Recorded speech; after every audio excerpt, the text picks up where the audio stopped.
Hey y'all, it's Margaret. And Bradley. With the 2020 pandemic in full swing, the world in lockdown mode, and work life in flux, We decided to make margaritas out of the limes we were dealt. So we bought a 1973 houseboat in Minnesota with plans to boat it down the Mississippi River to our home in New Orleans. so grab your life vest and your beverage of choice. We assure you it will be one wild ride. We out here. What's the day? Today's Saturday. No, it's 29th. Well, it's Saturday, August 29th. We have now officially been in this direction for about 2 weeks. Took a lot of getting here. We are just south of Lock 6, between Winona and Crosse. This is our first outing since leaving the marina for good. We found a nice beach with a rope swing right next to us, right here on the river just south of the lock. We're in Wisconsin. In Wisconsin. 2 nights ago, we left. We finally got everything together late Thursday afternoon. Rolled out about 4:30 or 5, and we got to this spot right here. It stormed on us Thursday night. We woke up, it was raining Friday, which was fine with me. Plan was to kind of keep moving so we could see how far we could get going, what our mileage would be, everything else. But all the stuff that went into getting to that point and just being away, finally getting to relax and be out here in nature. It was just so nice that we decided, hey, let's just soak it in. I was pretty exhausted myself. I slept most of the time. Margaret had a fantastic day.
It was a great rest day. We needed like a good, solid day just to replenish and nourish ourselves after such an intense 2 weeks of organizing and cleaning and getting stuff and traveling. But yeah, I did some watercoloring. I did my morning pages. I read an entire book.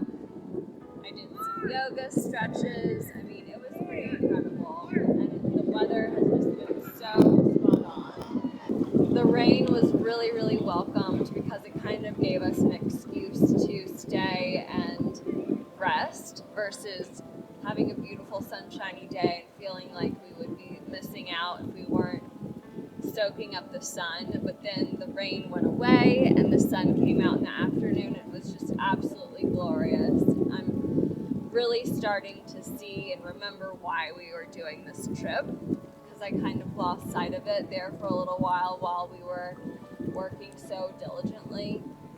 But now it's just absolutely gorgeous and magical, and I'm so grateful.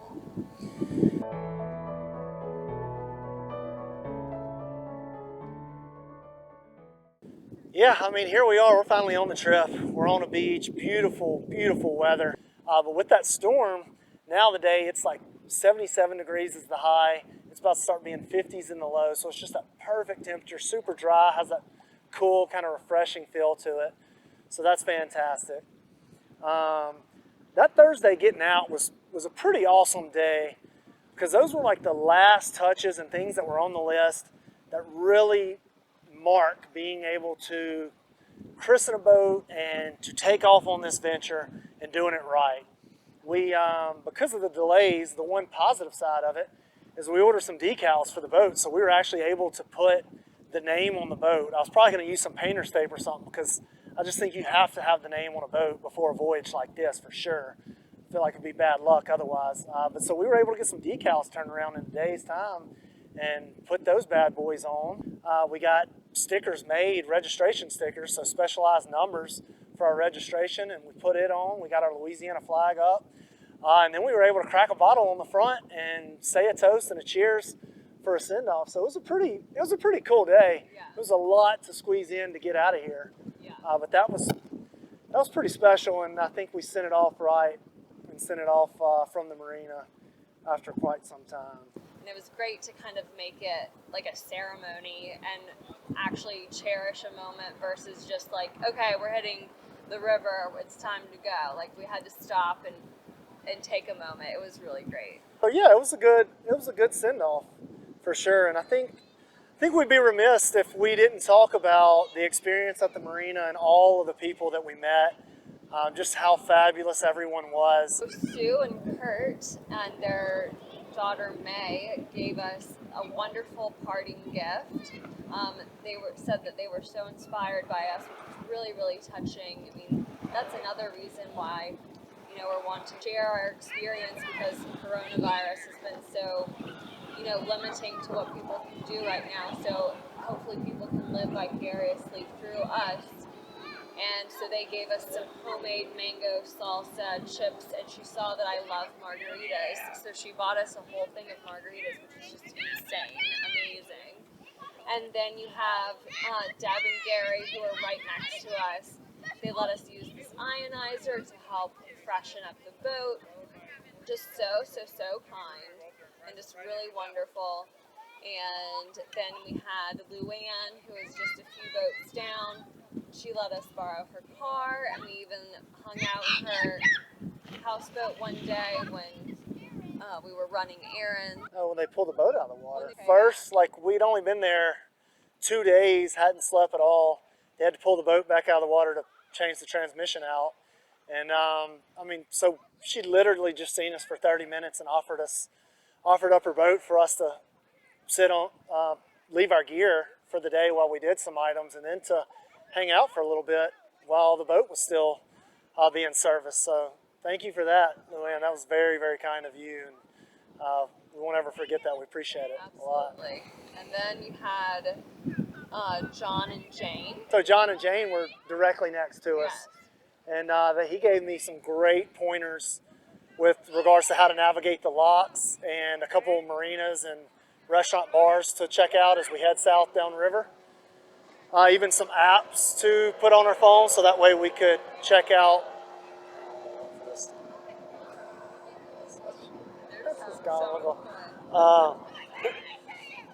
Even some great apps for me to download, so that way I could see the ship's movements to understand kind of when they're at the locks and expectations on what the timing for the locks would be. So thank you for that, John. We appreciate it. A couple boats down, our other neighbor, John, he's a musician as well. That was pretty cool. His boat's Sea Breeze, and he offered up, he gave me his card when we went out in case we broke down or needed help. He was going to come get us and just giving advice as well as far as, how to run the river here and some different features along the way. So that was awesome. So just the hospitality, everyone just reaching out, lending a hand, offering up their boat, their car, Minnesota nice to the fullest. So it was really special. Winona Marina was a special place. They've got a really cool spot there. Bernie has a great setup and services all the boats, takes care of his people. So that was pretty neat for sure. I will say, going through Lock 5A, there was another John and Mike, and they were so wonderful. We had called ahead to let them know that it was our first time to go through the locks, and so they walked us through, super patient with us. I mean, they are so chill. I mean, the chillest. They were like, we're not on a time schedule. Well, that's probably what comforted me the most. Yeah. It's like, there is no hurry out here. He's like, if we're in a hurry, we're in the wrong job. He's like, just know to be patient, take your time, and there's no hurry. I mean, so they were extremely encouraging and comforting. Do you think they're just trying to get in the shot? Yeah, they see us.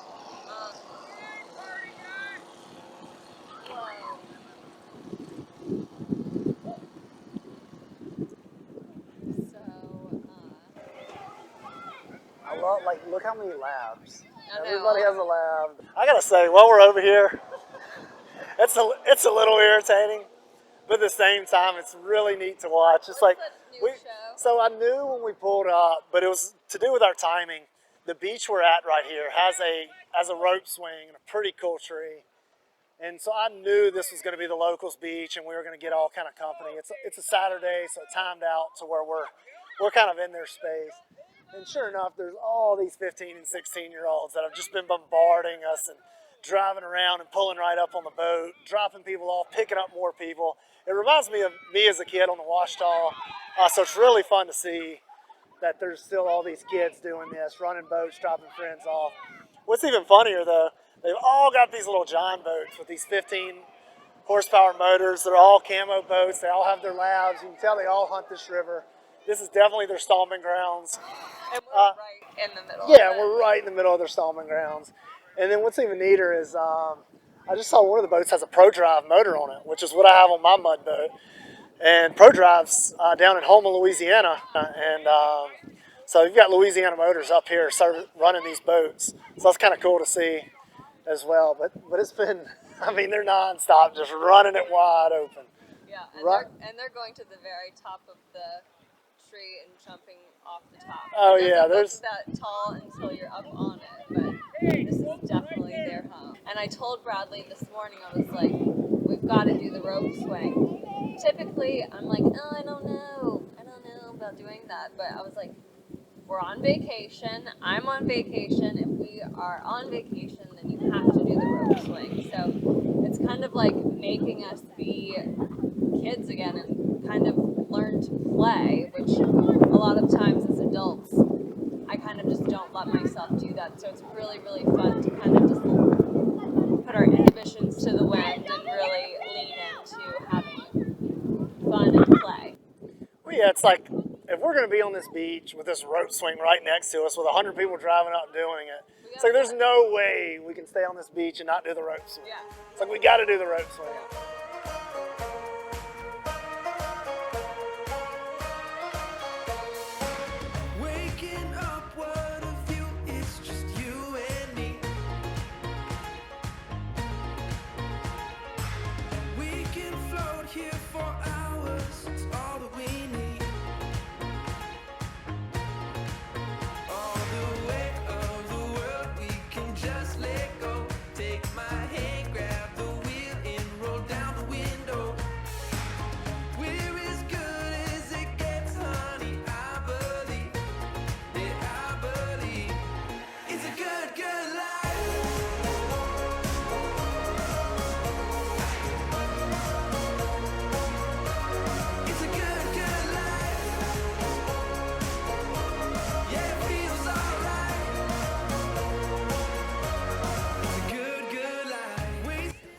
And so we were really doing it just for the principle that we had to do the rope swing. But then we did the rope swing, and it was a lot of fun. I got to tell you, I mean, swinging from a rope swing at a beach on the river is a lot of fun. So. Yep.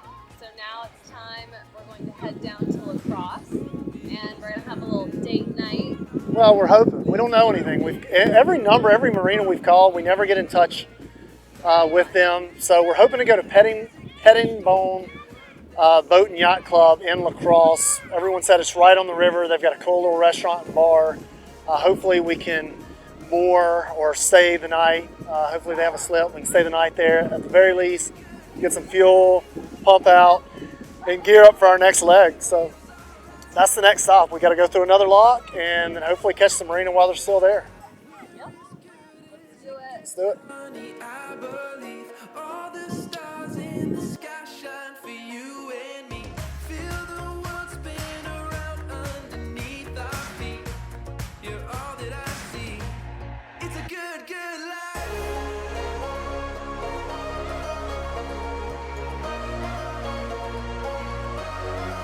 Good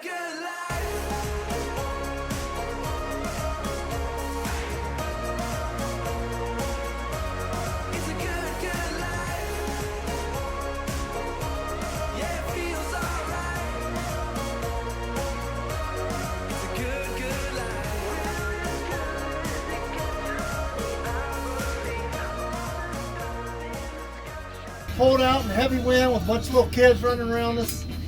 And we're off. On to the next venture.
Lock 7, pleasure craft, looking for southbound. Lock back and stand by for the green light. Sweet. 5 minutes back, stand by for green light. Holla holla. Alright, Margaret, we're coming up on the locks. Let's go ahead and get the buoys out, babe. Hey, Ponce, go get in your kennel. Go kennel. Go kennel, buddy. Good boy. Stay there.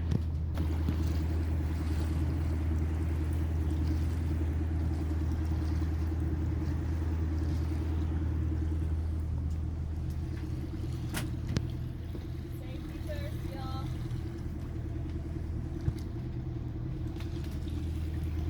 Lock and Dam number 7 is located in La Crescent, Minnesota at mile marker 702.5, which is 11.6 miles from Lock and Dam number 6, where we just previously were. The change in elevation between the pools is 7 feet. We ready? I've had a bunch of people asking us if we were even bringing Ponce and what we were going to do with Ponce and how to keep him from jumping off the boat, etc. We brought his crate, and I tell him to go get in it.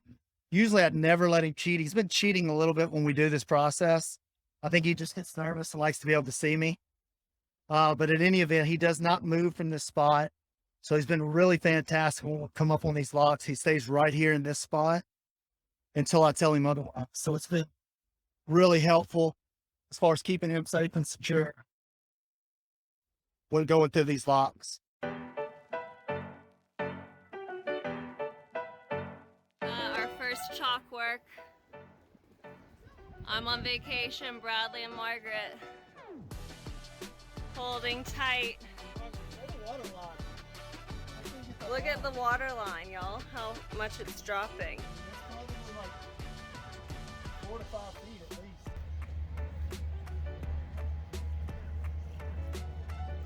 You can see the line where the water was and how much it's dropping out at this lock and dam. It's opening up.